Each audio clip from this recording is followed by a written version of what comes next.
அண்மை செய்தி.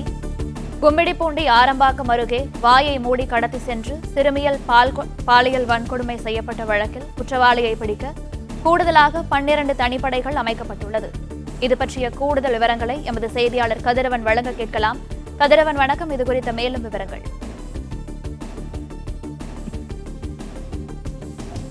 சென்னை ஆரம்பாக்கத்துல சனிக்கிழமை மதியம் 12:30 மணி அளவுல பள்ளி முடித்து தனது பாட்டி வீட்டுக்கு சென்ற சிறுமியை வாயை பொத்தி மர்ம நபர் ஒருவர் பாலியல் வன்கொடுமை செய்யப்பட்ட சம்பவம் பெரும் பரபரப்பை ஏற்படுத்தியிருக்கிறது. இந்த நேரத்தில் கடந்த 14 நாட்களாக இந்த குற்றவாளி குறித்து எந்த விதமான தகவலையும் போலீசார் திரட்டக்கூடிய நிலையில கூடுதலாக 12 தனிப்படைகள் அமைக்கப்பட்டிருப்பதாகவும் காவல்துறை தரப்புல தெரிவிக்கப்பட்டிருக்கிறது. இதுவரை 400க்கும் மேற்பட்ட தொலைபேசி அழைப்புகள், அதாவது காவல்துறை தரப்புல ஒரு தொலைபேசி எண் ஒன்று பகிரப்பட்டது. இந்த குற்றவாளியின் புகைப்படமும் சிசிடிவி ஆதாரங்களும் ஏஐ தொழில்நுட்பத்தின் மூலமாக வரையப்பட்ட புதிய ஒரு புகைப்படமும் வெளியிடப்பட்டு இந்த குற்றவாளி குறித்து தகவல் தெரிவிப்பதற்கு 5 லட்சம் ரூபாய் சன்மானம் வழங்கப்படும் என்றும் தெரிவிக்கப்பட்டிருந்தது.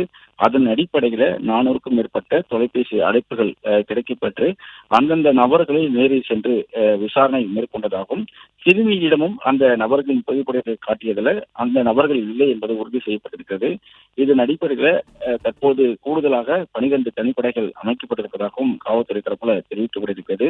ஏற்கனவே 3 டிஎஸ்பிகள் தலைமையில 10க்கும் மேற்பட்ட தனிப்படைகள் அமைக்கப்பட்டு குற்றவாளி குறித்து விசாரணை நடத்தி வரக்கூடிய நிலையில தற்போது 12 தனிப்படைகள் அமைக்கப்பட்டிருப்பதாகவும் மொத்தம் இதுவரை 20 தனிப்படைகள் இந்த குற்றவாளி பிடிக்கக்கூடிய பணிகளில் ஈடுபட்டிருப்பதாகவும் தெரிவிக்கப்பட்டிருக்கிறது. இந்த குற்றவாளி ரயில் மூலியமாக சூலூர்பேட்டையிலிருந்து ஆரம்பாக்கம் ரயில் நிலையத்திற்கு வந்ததும் அது குறித்தான புகைப்படங்கள் வெளியானது. 12 மணி அளவில் வந்து அங்கு அந்த இருக்கக்கூடிய பெட்டிக்கடை நின்றவாறும் தனியாக செல்லக்கூடிய அந்த சிறுமியை நோட்டமிட்டு மாந்தோப்பில் வைத்து பாலியல் வன்கொடுமை செய்யப்பட்ட பின்பாக 1:40 மணி அளவில் அதே ரயில்கள் சென்றிருக்கலாம் என்ற ஒரு தகவலும் கிடைக்கப்பெற்றது.